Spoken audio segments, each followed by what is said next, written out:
Muy bien, iniciamos el trabajo de hoy con una diapositiva que muestra el título de la física clásica y la física moderna.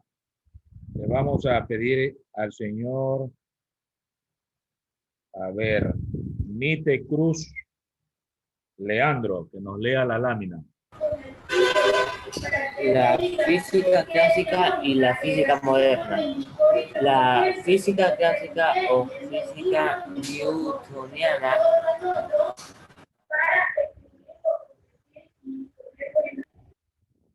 Eh,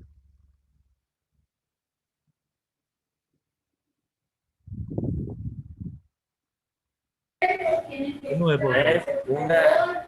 Ya, ok. La física clásica o física newtoniana es una disciplina que se basa en las leyes básicas del movimiento sobre los objetos cotidianos.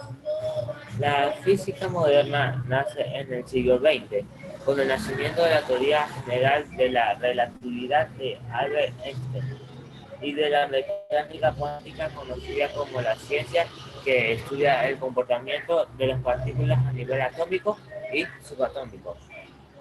Bien, muchas gracias. Como todos pueden observar, en esta diapositiva se muestra dos tipos de física. La física clásica, por un lado, y la física moderna, por otro lado. Cuando nos introducimos en el mundo de la física, vamos a encontrar algunos personajes importantes que lideraron ciertos cambios. Por ejemplo, en la llamada física clásica tenemos a Isaac Newton. Por eso le consideramos el representante y se le nombra pues como física newtoniana. Se refiere al estudio de leyes básicas del movimiento sobre los objetos cotidianos, o sea, con una rapidez o velocidad muy pequeña comparada con la velocidad de la luz, ¿no? Ustedes saben que la velocidad de la luz está por alrededor de 300.000 kilómetros por segundo. Eso ni idea todavía por la física clásica, que se mueven vehículos con velocidades que no rebasan los 120 o 140 kilómetros por hora. Comparado con la velocidad de la luz, estamos prácticamente muy por debajo. Eso considera la física clásica.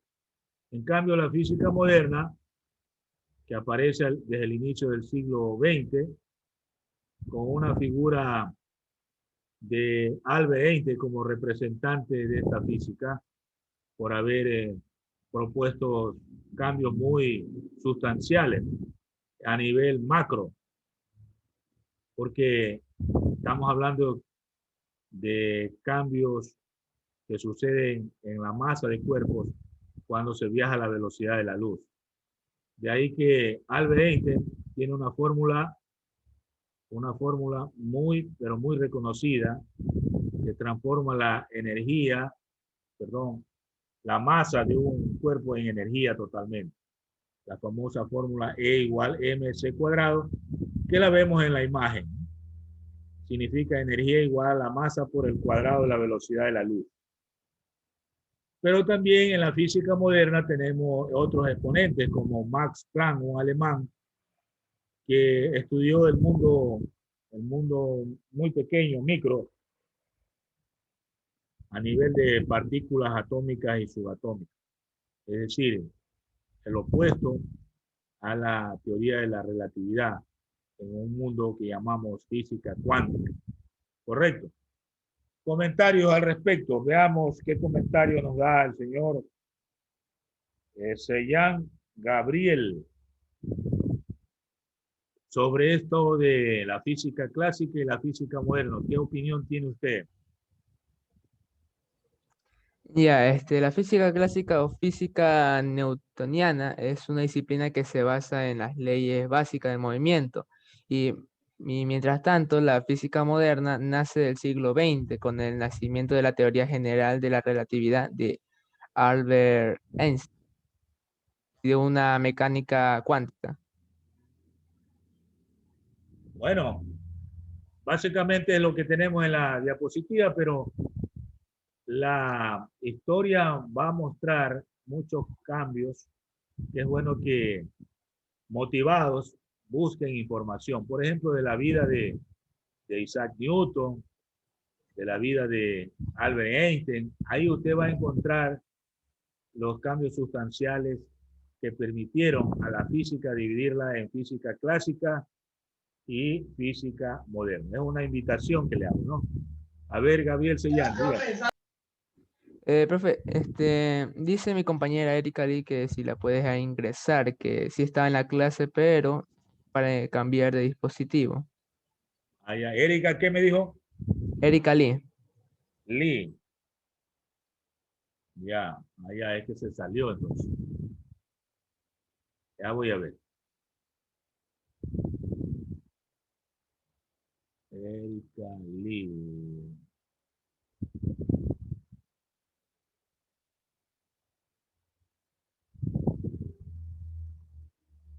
Ya la vi. Está en la sala. Profe, Herrero. También está. Yuken Chacha. También está. ¿Ha llegado tarde o tenían problemas?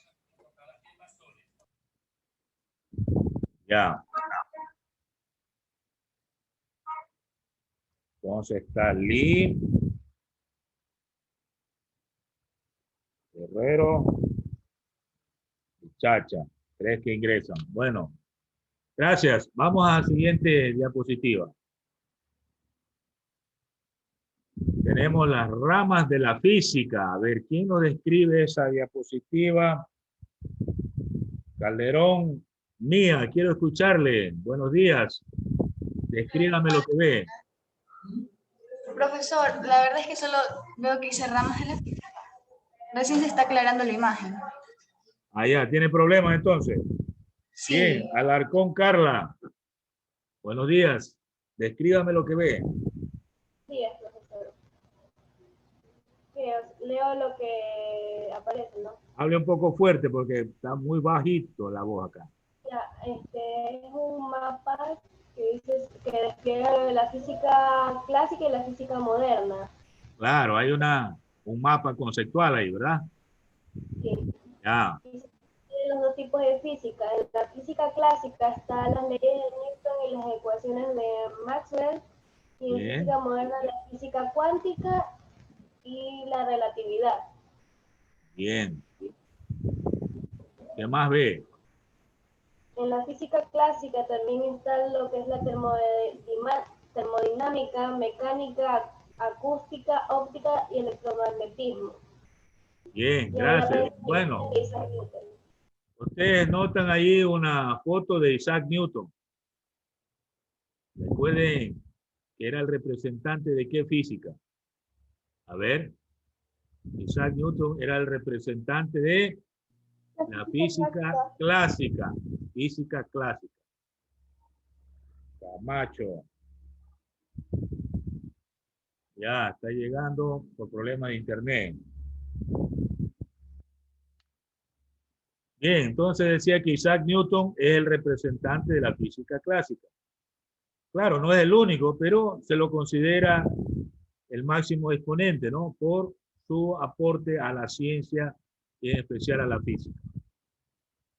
Como ramas de la física clásica puede verse termodinámica, que tiene que ver con estudio del calor.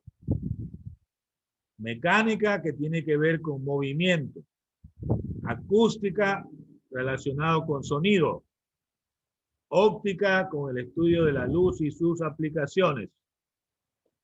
Y electromagnetismo, como el nombre mismo lo indica, tiene que ver con el estudio de la electricidad y magnetismo.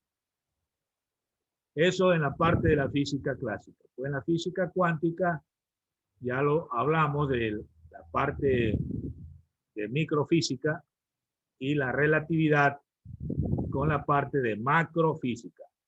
¿Sí? Eso cuando hablamos de las ramas de la física. Todo esto vamos a estudiar en el transcurso de ustedes en el bachillerato. Primero, segundo y tercer curso de bachillerato. Estaríamos abarcando todas esas ramas. Muy bien. ¿Con qué empezaríamos? Con mecánica, o sea, movimiento. Luego avanzaríamos con las leyes de Newton. Después con otras ramas de importancia. Muy bien. Siguiente lámina. Vamos a referirnos a una breve historia de la física clásica. Y ahí vemos una foto de Galileo Galilei.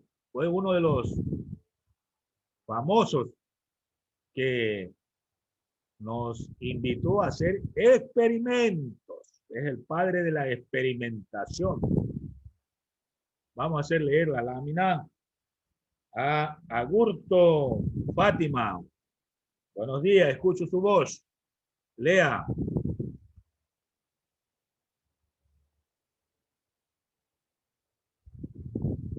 Fátima, no está conectada. Bueno, avanzamos. Aldaz Asley. Ya. Breve historia de la física clásica. Para los antiguos griegos, el universo contenía fuego, aire, agua y tierra. Para Aristóteles, todos los cuerpos obtenían un orden natural debido a su peso. Para Galileo Galilei, padre de la experimentación, todos los cuerpos caen hacia la superficie de la Tierra iguales. Para Isaac Newton, en el universo se aplica la ley de gravitación universal. Gracias, muy amable. Como se nota, ahí están solo las ideas centrales de toda una historia. Si a usted yo le pregunto que me relate su historia, seguramente va a formar un folleto, un libro. Tantas cosas que le han pasado en su vida. Y así cada uno de nosotros pues tiene una historia. No se diga de la física clásica, donde han intervenido muchos personajes, ¿no? Científicos, filósofos, pensadores. En la antigua Grecia, mire lo que decía o se ha registrado de los antiguos griegos. El universo estaba formado por fuego, aire, agua y tierra, 4 elementos. Y lo más importante, póngale atención, tenían un orden. El fuego estaba en los cielos, con las estrellas y con los dioses. El aire en la atmósfera. El agua como un líquido que se asienta sobre la tierra. Ajá, es importante saber eso, ¿verdad? Que había un orden. No podían estar en otro orden, sino fuego, aire, agua y tierra, en ese orden. Siendo el fuego el que está en la parte superior y la tierra en la parte inferior. Los cuerpos pesados, pues, formaban parte de la tierra, por eso iban a la tierra. El agua se asentaba sobre la tierra, en los ríos, en los mares, en los lagos. Y todo lo que llegaba de arriba como agua quedaba almacenado en estas fuentes. El aire siempre era parte de la atmósfera y por lo tanto los cuerpos que tenían aire iban a la atmósfera como globos. Y el fuego pues estaba siempre en la parte más alta, era un símbolo de los dioses, era parte de en este caso de la estrella, ¿no? Bueno, y eso lo corroboraba Aristóteles como un orden natural debido a su peso. Él consideraba que los cuerpos más pesados llegaban primero a la Tierra, sin hacer ningún experimento, solo él, con su sabiduría, porque era un eminente pensador y filósofo, al decir eso, pues todo el mundo respetaba y nadie se le ocurría comprobar o hacer una réplica. Pero llegó el famoso Galileo Galilei y no se comió ese cuento. Hizo la experimentación, un experimento. Los cuerpos más pesados llegan primero al suelo. Vamos a ver. Una moneda y una hoja de papel. La hoja de papel la arrugó, le hizo una pelotita y soltó las dos cosas y las dos cosas llegaron iguales al suelo. Entonces, con esa experiencia, destruyó el pensamiento de Aristóteles. Y de ahí para allá, todo mundo hace experimentos antes de aceptar algo teórico. Comprueba, hace la práctica. Por eso se lo considera el padre de la experimentación. Más tarde, Isaac Newton crea leyes dinámicas que tienen que ver con el movimiento y considera una ley que le llamó ley de la gravitación universal, mediante observaciones astronómicas, es decir, haciendo prácticas de observación astronómica, no solamente en teoría. Habló de la famosa ley de gravitación universal que se aplica al movimiento de los cuerpos que están en el universo o en el cosmos. Muy bien. Comentarios al respecto. Señor Belesaca, ¿qué me dice sobre esta breve historia de la física clásica? ¿Qué me comenta? Que Galilei nos enseñó a que antes de decir algo teórico tenemos que experimentar para saber si lo que uno dice o lo que cree está correcto. Muy bien, excelente comentario. Es un famoso científico, hizo la práctica en su tiempo, era profesor universitario, lo hizo frente a sus estudiantes, subiendo a la terraza del edificio más alto de Pisa, hoy se le conoce como Torre Inclinada de la ciudad de Pisa. Ahí dejó caer dos cuerpos, uno liviano y otro pesado, y llegaron los dos al mismo tiempo al suelo. Ante la sorpresa de sus estudiantes, surgieron muchas preguntas, eso sí, porque usted sabe lo que llama la atención en los experimentos. Usted está atento viendo los resultados y entonces le surgieron miles de preguntas. ¿Cómo qué preguntas, a ver, sugiere usted que le hicieron? Vamos a preguntarle a Solano Freddy. ¿Qué preguntas usted le haría a Galilei sobre el experimento? De que cómo se le ocurrió, así como que, cómo se imaginó hacer eso, por qué eso iba a funcionar con esa... Claro, usted piense teoría. en las personas que estaban viendo eso. La lluvia de preguntas, sin haberse graduado ninguno de ellos de periodista. Le preguntaban, le repreguntaban, porque eso llamaba la atención. A nadie se le había ocurrido durante siglos hacer experimentos o poner en duda lo que para ellos eran sabios, como Aristóteles, eran un sabio. Ni hacerle preguntas a los sacerdotes de su tiempo, nada. Se aceptaba obedientemente lo que decían.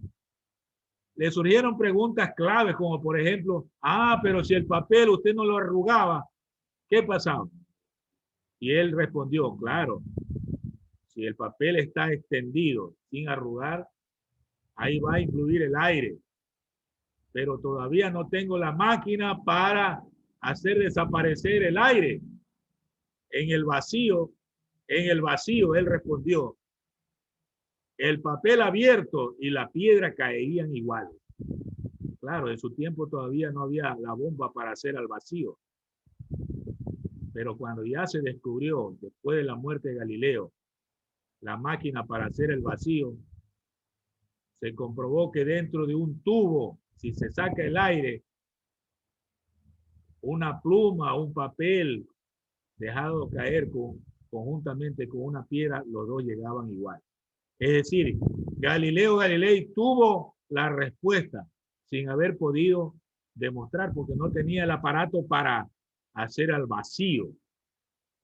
No puede usted extraer el aire de la atmósfera. fácilmente.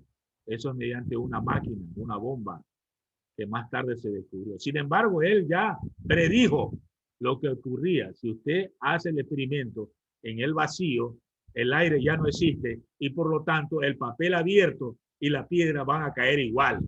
Mire esa brillante respuesta. Si usted investiga un poco, se va a llenar de asombro de la inteligencia, ¿no?, de Galileo Galilei. Correcto. Otro comentario. A ver, si nos ayuda Juan Carla. ¿Tiene algún comentario?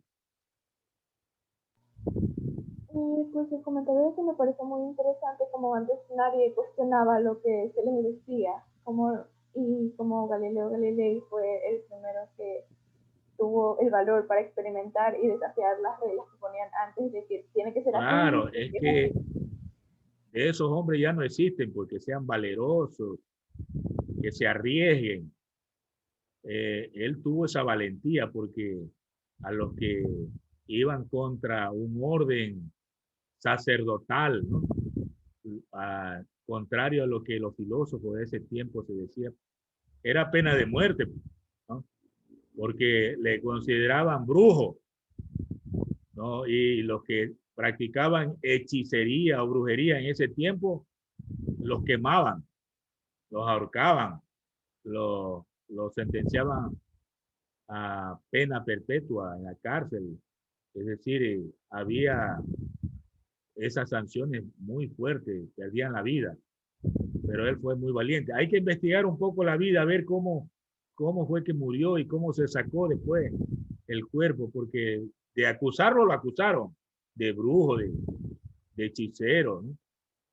Él no estaba haciendo ninguna brujería, ¿no?, pero el bando contrario, digamos, los que eran sacerdotes o filósofos de la época con mucha sabiduría y que no habían hecho ninguna práctica o experimento, ellos lo acusaban de hechicero, de brujería, de algo que era inusual, ¿no? Eso es interesante, ¿no? Si usted se mete a investigar un poco, créalo que no va a desprenderse del libro, va a leer y las horas van a pasar, porque se pone a pensar en la vida que lo rodeaba a la gente, en el sistema que se practicaba en ese tiempo. Pero la historia continúa y la física seguía avanzando. La física es una ciencia experimental, se basa en comprobaciones. Y usted sabe lo que ha costado llegar a los adelantos científicos.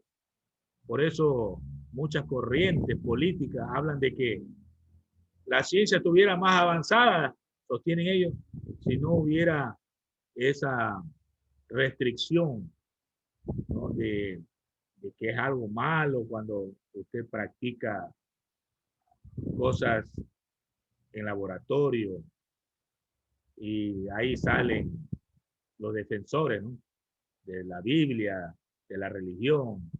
Entonces, indudablemente que usted cree, y eso es tema de discusión, ¿no?, y a veces de pelea, cuando ya se mezclan términos científicos con temas religiosos.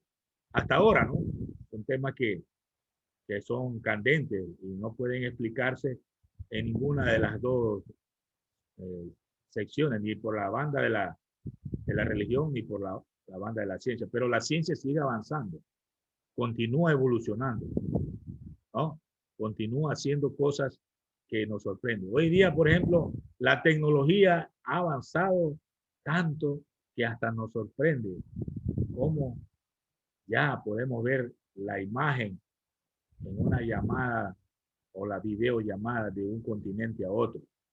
Antes no ocurría eso. Si hubiera ocurrido eso en el tiempo de Galileo, seguro que todos esos filósofos habían caído para atrás, ¿verdad? Como llamándole la atención enérgicamente en hechos sobresalientes. Bueno, creo que todos están en eso, ¿no?, ahorita pensando. Y les invito a indagar, a investigar. Ahorita la información está en internet. Si usted se siente motivado a saber qué pasó, ¿verdad? Vamos a ver algo de la historia de la física moderna con, a aparecimiento de Max Planck y Albert Einstein. A ver, le pedimos que lea a una persona.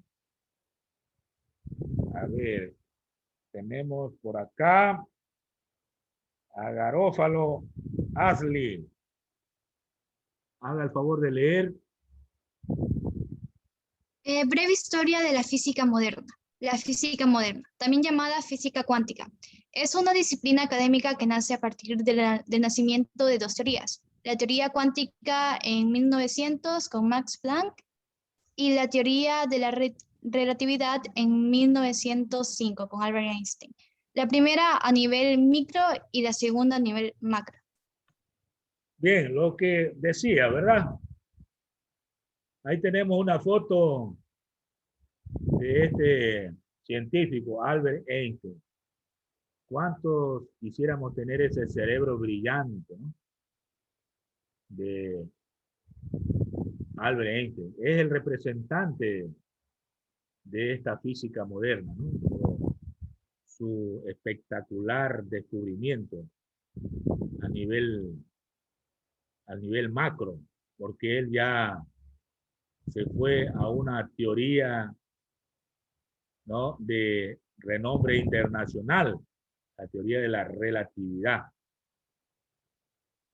Él dice que todo es relativo y eso depende del sistema de referencia que usted lo mide. Ya más adelante vamos a hablar del sistema de referencia. Pero si usted ve algunos videos del viaje en el cosmos, usted le va a dar la razón a Albert Einstein. ¿Cómo somos de tan pequeños, tan minúsculos, comparado con la dimensión del universo? Mire, usted puede ver y sentir al sol que nos ilumina con su radiación luminosa. Siente el calor, siente esa energía. Y gracias a la luz que nos llega, las plantas pueden producir su propio alimento mediante un proceso que ustedes conocen que se llama fotosíntesis. Tiene tanto de natural, ¿no?, el desarrollo de las plantas. Pero eso ocurre solo aquí en nuestro planeta. Pero hay otros planetas, otros cuerpos en el universo, ¿verdad? Y allí se aplica una ley que él llamó ley de la relatividad o el mundo macro. Y comparado con eso, nosotros somos tan minúsculos, a veces ya imperceptibles por el tamaño inmenso que tiene el cosmos o el universo. Sí, el tiempo y el espacio se fusionan ahí, ¿no? Son uno solo. En el caso de mirarnos como un punto en el universo. Para nosotros, desde el punto de vista clásico, el tiempo es una cosa y el espacio es otra cosa. No pueden fusionarse, pero ahí, con esta teoría, se fusionan. Interesante en el mundo macro, ¿no?, la dimensión que tiene cada uno de los planetas, satélites y el espacio considerable con la que viajaría una nave para ir de un sistema a otro, de una estrella a otra. La estrella más cercana, aparte de nuestro Sol, usted va a descubrir que es Alfa Centauro. Y a esa estrella emplearíamos un poco más de 4 años viajando a la velocidad de la luz. Pero ¿qué podríamos nosotros viajar a esa velocidad? Imposible. La luz viaja a 300.000 kilómetros por segundo. Y así emplearíamos 4 años. Y es la estrella más cercana. La más cercana. La que está en la galaxia nuestra que se llama Vía Láctea. Pero también hay otras galaxias que son como islas del universo, ¿verdad? Y ese mundo es el que fue descubierto aplicando la teoría de la relatividad, Albert Einstein. Aparte de eso, Max Planck, un alemán también, habló en cambio del otro mundo contrapuesto, que es el minúsculo, el pequeño, el que tampoco podemos visualizarlo a simple vista.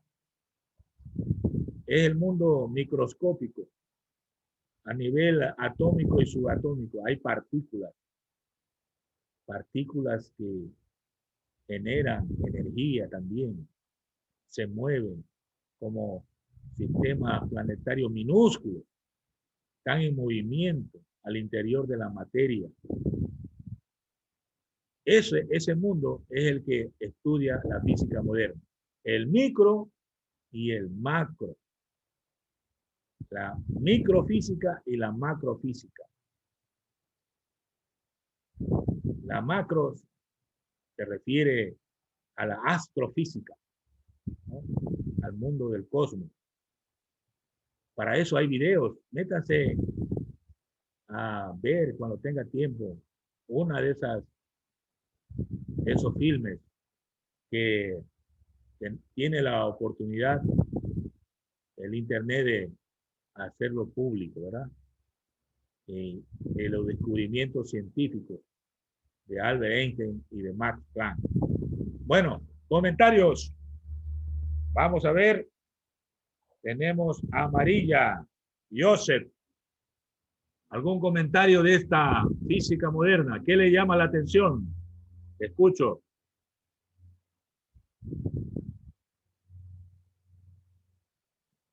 Joseph, amarilla, no se encuentra. A ver, me le saca Carlos.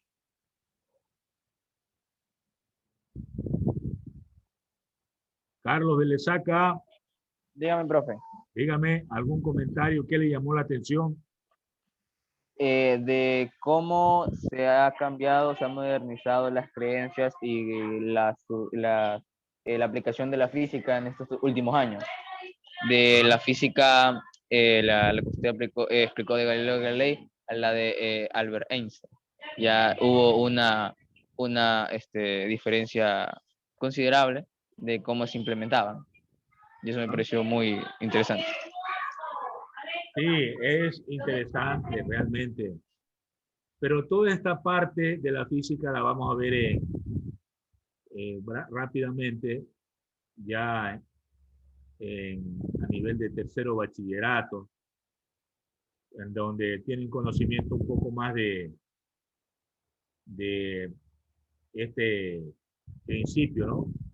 O esta teoría de la relatividad que abarca macromundo, ¿no? Macrocuerpos o dimensiones muy considerables.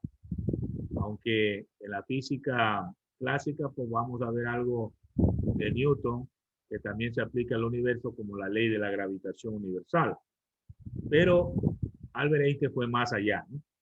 Con la relatividad, o sea, aplicando estos principios de la física clásica a sistemas de referencia en donde se fusionan el tiempo y el espacio. Muy bien, avanzamos. Avanzamos. Actividad en la clase. Esto lo van a tener que hacer en su cuaderno, en la primera sección, ¿no? Pone usted actividades en la clase. Vamos a contestar esas preguntas. ¿Qué concepción tenían en la Grecia antigua del universo desde la primera lámina? ¿Cuál es la diferencia básica de las concepciones del tiempo y del espacio sobre la visión clásica y moderna? Esto hablando de los descubrimientos de Newton y de, en este caso, de Albert Einstein. 3. ¿Por qué se cree que duró casi 2000 años la premisa de Aristóteles que los cuerpos más pesados caían más rápido en los más livianos? También mencionamos eso, ¿verdad? Y 4. ¿Cuáles son los principales aportes de Newton a la ciencia? También lo mencionamos. Para guiarles voy a compartir la pantalla para escribir algo de la respuesta que me solicitan, ¿verdad? Entonces, escribimos en su cuaderno la pregunta y la respectiva respuesta. Entonces, escribimos respuestas a la actividad en clase. Entonces, tenemos a la primera pregunta. La primera pregunta se refiere, a ver, recordamos la pregunta. ¿Qué concepción tenían en la Grecia antigua acerca del universo? Era eso, ¿no? Revisamos la pregunta. Revisamos la pregunta porque la memoria es frágil, ¿verdad? ¿Qué concepción tenían en la Grecia antigua del universo? Y ahí hay que poner la respuesta. ¿Sí? Muy bien. Vamos entonces a escribir la respuesta. Podemos escribirlo de la siguiente manera.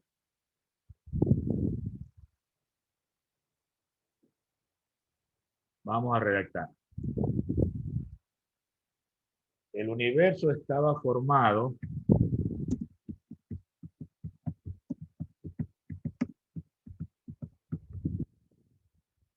por 4 elementos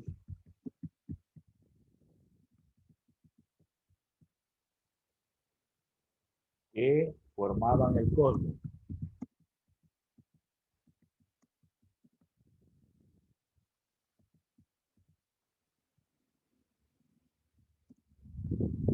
Esto era fuego, aire, agua y tierra.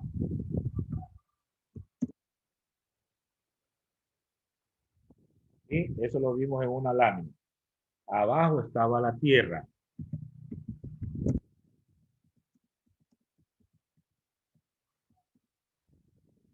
Abajo estaba la tierra. Sobre la tierra el agua.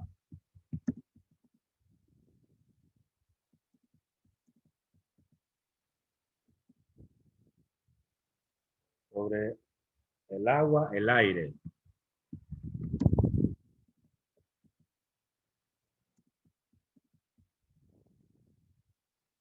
Y sobre el aire el fuego.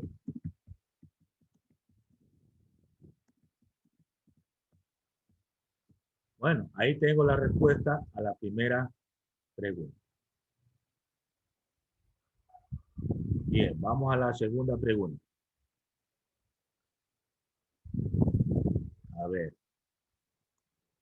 ¿Cuál es la diferencia básica de las concepciones del tiempo y del espacio sobre la visión clásica y moderna? Ahí está la pregunta. Entonces hay que contestar eso de la visión de la clásica y la moderna. Entonces contestamos a la segunda de la siguiente manera. Visión clásica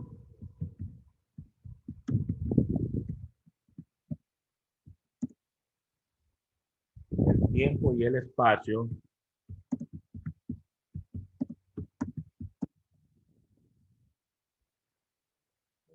son realidades inmutables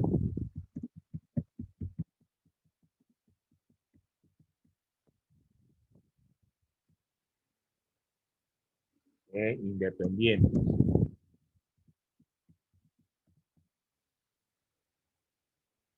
de los observadores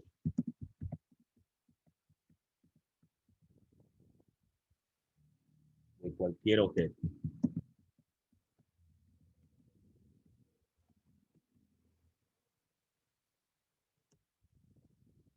Visión moderna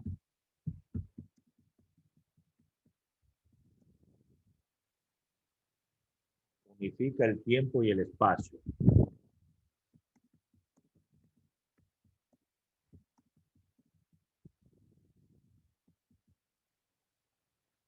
Donde las mediciones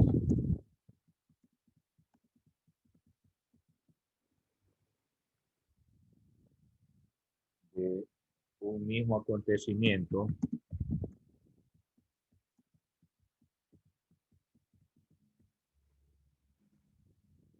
para dos observadores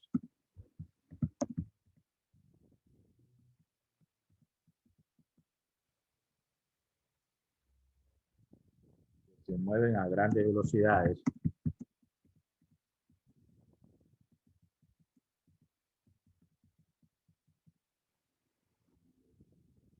totalmente diferentes.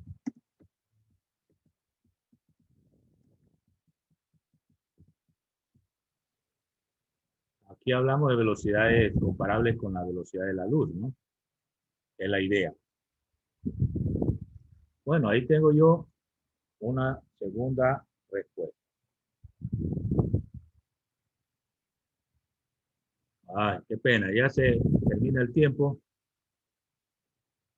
y nos faltarían otras dos interrogantes. Bueno, lo terminamos la clase siguiente.